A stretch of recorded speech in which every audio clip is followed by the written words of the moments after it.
as President Obama's chief of staff, never let a good crisis go to waste. Sadly, we're seeing the embodiment of that cynical approach right now. Because all the people out of jobs the Democrats are using to push, what are they pushing for? Changing the emission standards on airplanes. Mr. President, what the hell do the emission standards on airplanes have to do with thousands of people dying and millions of people out of work in the coronavirus epidemic? Don't treat this bill like a partisan Christmas list. And by the way, you know, Republicans, we've got things we would like to advance too. Things I believe in deeply.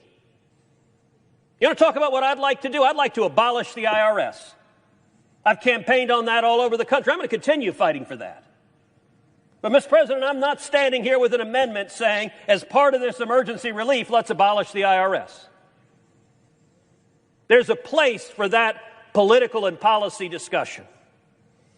The Democrats are pushing wind and solar tax credits. Mr. President, what in the hell does a windmill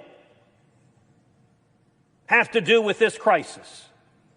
Other than there's some Democratic lobbyists getting fat and rich, and they're willing to extort a crisis to try to advance their political agenda. Mandates on corporate board diversity. So these are Democrats that want to social engineer. Now listen, I actually have a lot of problems with corporate boards. I think we have far too many corporate boards that are docile and do what management wants. That's a serious problem. A lot of discussion about stock buybacks. I'll tell you what I get concerned about stock buybacks is when you have compensation agreements in place that the executives get rich if they get a short-term boost in share price, and it ends up hurting the shareholders. So I'd love to see actually more vigorous boards of directors that make sure that you're not creating incentives to game the stock price. That's a reasonable question.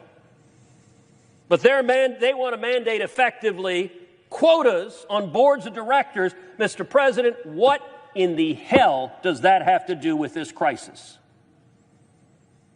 The Pelosi wish list wants to restructure the debt for the post office. Mr. President, last I checked, look, our postal workers, they go through wind and rain and snow, but they haven't been laid off.